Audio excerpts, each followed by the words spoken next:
Magandang araw sa inyong lahat, pati na rin sa ating narrator. Ang ikukwento ko sa inyo ngayon ay isang pangyayari na hindi ko kailanman makakalimutan. Sarili ko po itong karanasan, pati na rin ang pamilya namin. At nangyari po ito sa probinsya ng Iloilo noong dekada 80 pa. 15 taong gulang lamang po ako noon.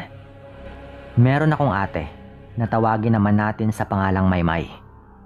Tunay na palayaw po talaga niya ito. At noong mga bata pa kami, Maymay lang din talaga ang tawag ko sa kanya. Nitong tumanda na nga rin kami lang siya tinawag ko na ate. Nasa 17 taong gulang po ito noon.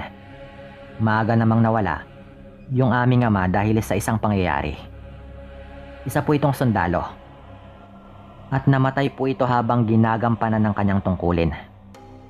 Hindi ko na bibigyan pa ng kumpletong detalye, pero napatay lang po ito sa isang engkwentro noong nadestino po ito sa Mindanao. May naiwan naman siyang pensyon pero maliit lang po kada buwan. Kaya yung nanay namin noon ay nagtitinda ng puto at palitaw sa palengke. May maliit siyang pwesto doon. Hindi ko ito kailanman ikakahiya dahil ito yung nagpatapos sa akin sa pag-aaral. Kaya ako nakakapagtrabaho ng maayos ngayon. Noong mga panahon na yon, medyo hirap po talaga kami. Kaya gano'n na lamang yung galit ng nanay ko nang may hindi inaasahang nangyari kay ate. Nabuntis po kasi ito habang siya ay nag-aaral na sa kolehiyo. Yung masakla pa po doon, lasing daw siya kaya hindi nga niya alam kung sino ba sa kanyang mga nakainuman ang ama ng kanyang dinadala. Ang hirap na ring tukuyin dahil wala namang umaamin. At mukhang marami rin yung nagkatikiman habang silang lahat ay lasing na. Alam ko na medyo tagilid na agad ang inyong opinyon kay ate dahil nga dito, pero nagkamali lang din talaga siya at aminado naman po ito. At lubos po siyang nagsisi. Wala po kaming nagawa noon kundi hayaan na lang. At ang sabi namin, papalakihin na lang namin yung bata kahit walang umaamin na ama.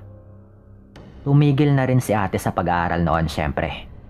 Ako naman ay nangako kay nanay na magtatapos talaga ako ng pag-aaral kahit ano pa. Bagay na natupad ko naman nung huli. Pero balik tayo.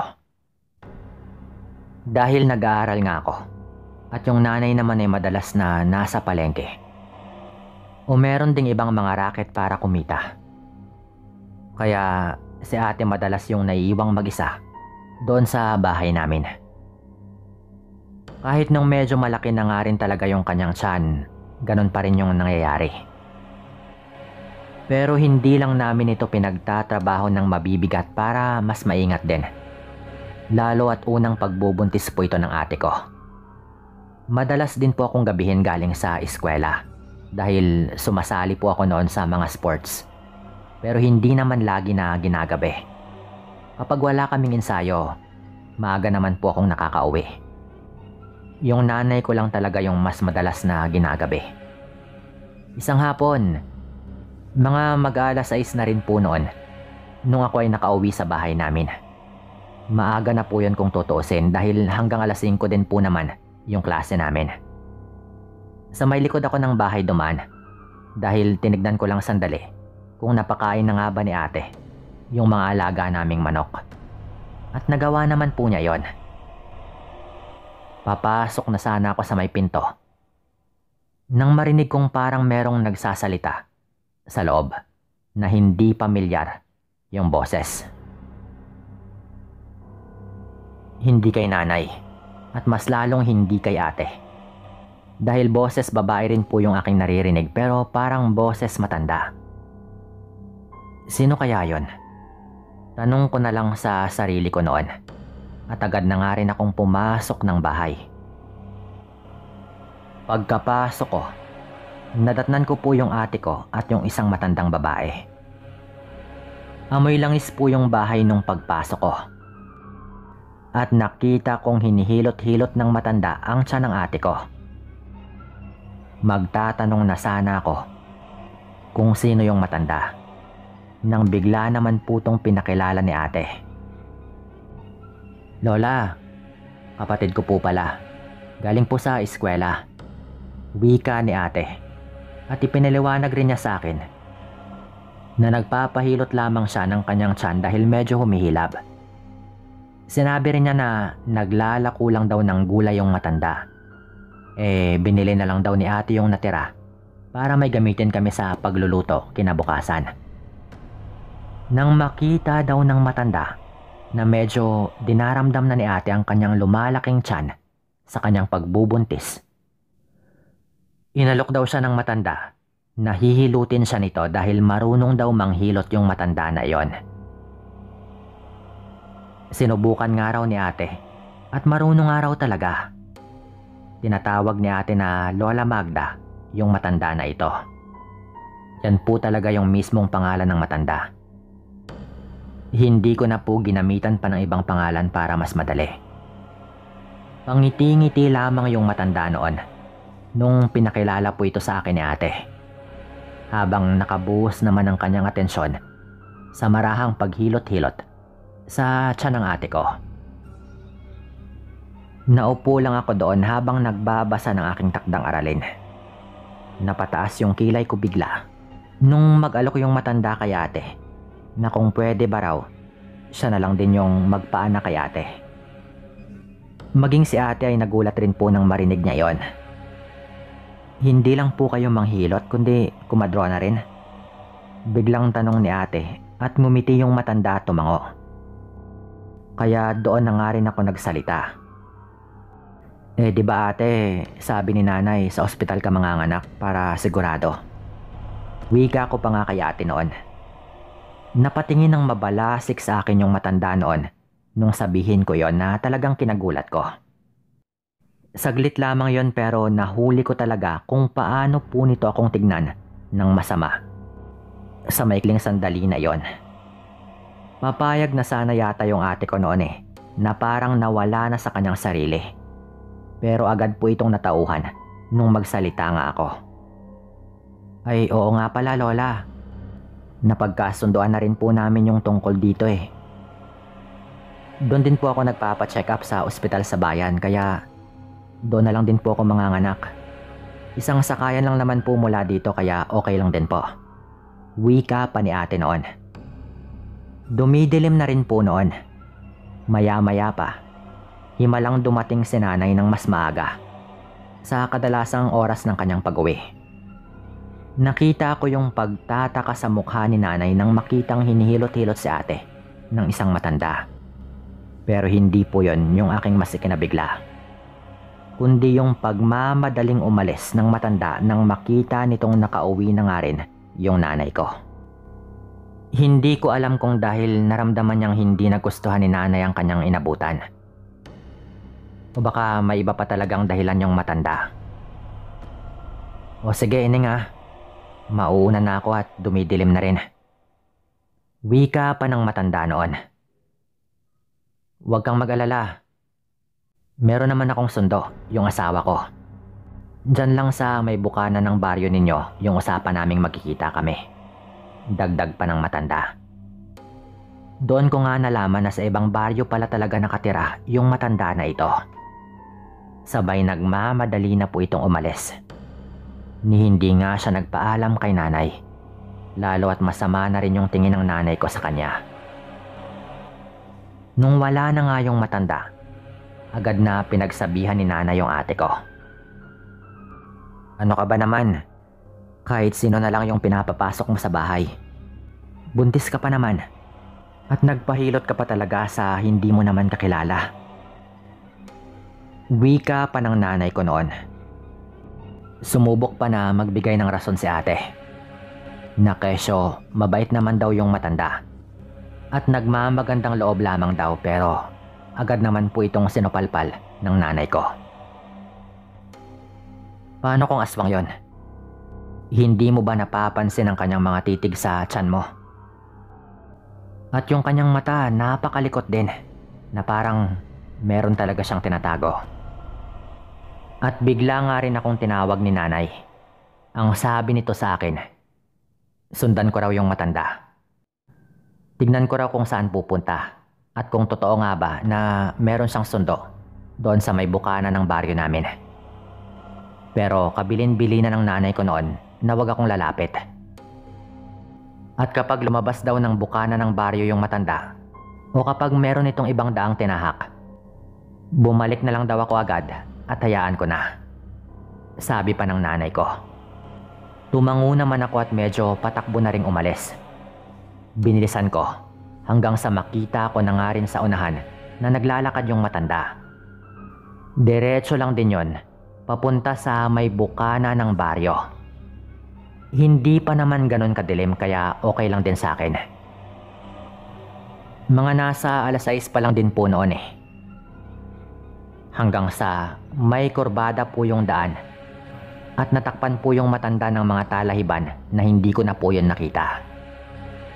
Binilisan ko na nga rin po yung paglalakad at nung nakalagpas na nga rin po ako sa may kurbada, wala na po roon yung matanda. Samantalang dapat na abutan ko pa rin yon. Lalo at mabagal lang din po yun kung maglakad. Doon ko na nga rin po napagtanto yung dalawang posibilidad. Yung una ay hindi siya papunta sa may bukana at nagsinungaling siya tungkol doon. Ang pangalawa naman ay nakatunog po ito na sinusundan ko siya ng gabi na yon. Pero parang imposible po yon. Dahil hindi ko nga po siya nakitang lumilingon bukod pa sa sapat rin na distansya yung aking pinapanatili habang sinusundan yung matanda. Gusto ko pa sanang dumiretso noon para hanapin talaga yung matanda. Pero naalala ko yung sabi ng nanay ko na kapag parang may ibang daang tinahak yung matanda ay hayaan ko na at bumalik na rin ako sa bahay. Marahil ay dahil naisip rin ng nanay ko na napakadelikado ng kanyang pinapagawa sa akin kung sakaling ang totoo yung kanyang hinala doon sa matandang babae. Kaya hindi ko na tinuloy pa. Natigilan lang ako sandali sa gitna ng daan habang nakatingin doon papunta sa may bukana. Hindi lang ako makapaniwala noon, Sir Dan, na ang bilis lang pong nawala ng matanda. Sa maikling sandali ay nawala na ito.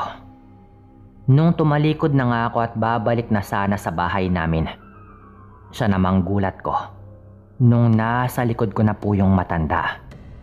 Matalim yung kanyang titig sa akin. Sabay bigla po itong nagtanong, "Sinundan mo ba ako, iho? Akala mo ba hindi ko mapapansin?" Wika pa ng matanda at napakatalim talaga ng kanyang tingin. Nataranta ko agad syempre. Kahit nga di pa ito nagsasalita, nagulat na ako nang biglang naroon na ito sa likod ko. Malamang ay nagtago po ito sa may mga damuhan. Talagang naisahan nga po niya ako doon. Pero hindi ako tumingin noon sa kanyang mata at hindi rin ako sumagot. Alam ko na kapag gawin ko yon ay tuluyan na po akong mauunahan ng dungan. Kung baga mataas na po yung tsansa na magagawa niya akong linlangin. O tuluyan na ngang mangingibabaw sa akin yung takot.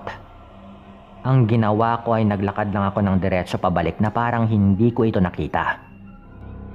Literal na dinedma ko po yung matanda. Nabangga ko pa nga po ito ng konti sa kanyang balikat eh. Sa pagmamadali kong makabalik. Pagkalagpas ko po sa kanya na parang wala nga akong nakita, agad na po akong kumaripas ng takbo. Sino ba naman ang hindi matatakot doon, di ba? Buti na lang at hindi pa rin ako nakakalayo sa bahay namin. Wala naman akong naramdamang humahabol sa akin noon pero hindi ko napigilang lumingon. At paglingon ko, nandun pa rin yung matanda sa kanyang kinatatayuan. Nakatingin lamang sa aking direksyon at napakapula ng kanyang mga mata na nakikita talaga sa dilim. Pag-uwi ko, humahangos po akong nagsumbong kila nanay. Doon na nga po kami nagdesisyon na lisanin muna namin yung bahay namin. Makikitulog daw muna kami sa bahay ng tsuhin ko. Agad-agad po yon. Mabilis ang impake lang ng mga mahalagang gamit at agad na nga rin po kaming umalis. Nagulat sila tito syempre. Pero naintindihan naman nila nung pinaliwanag na nga po namin. Bandang 10 PM, gising pa po kami ni tito. Habang nakatulog na sila ate at nanay pati na yung asawa ng tiyuhin ko.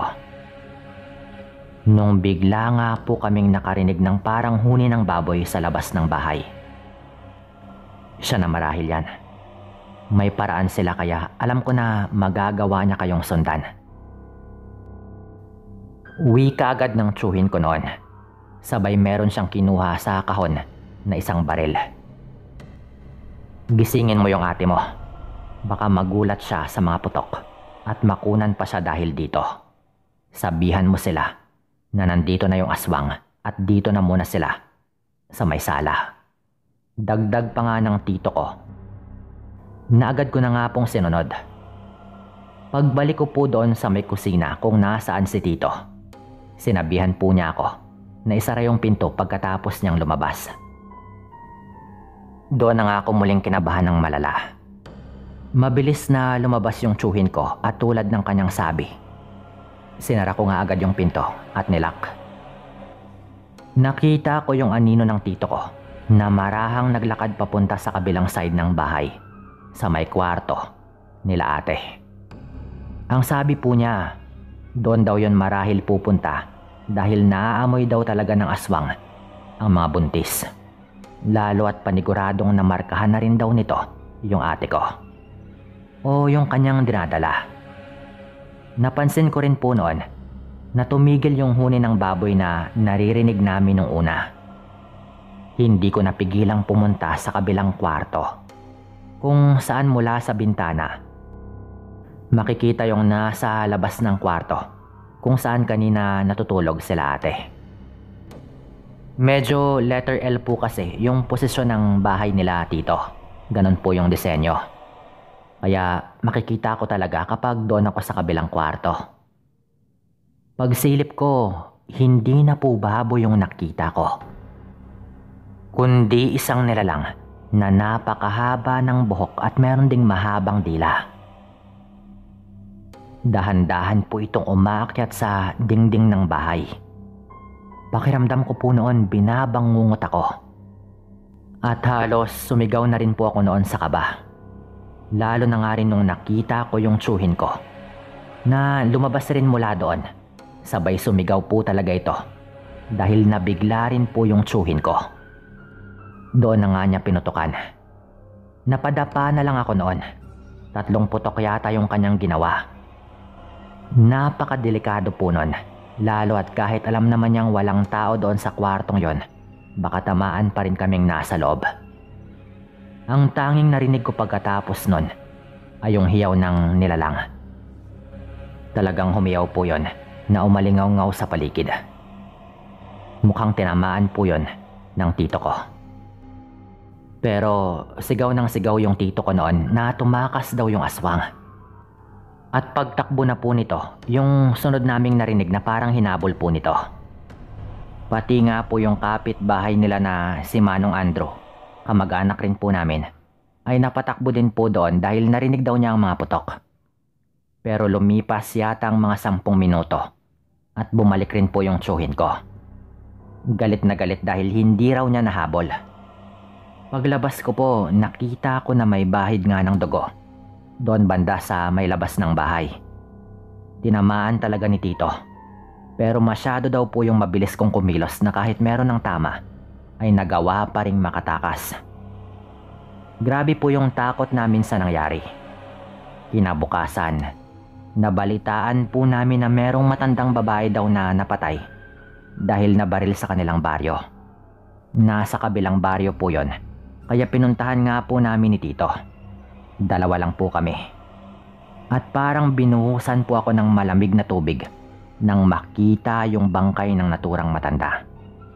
Walang iba kundi si Lola Magda. Siya po talaga yon. Malabo naman siguro na nagkataon lang yon, di ba?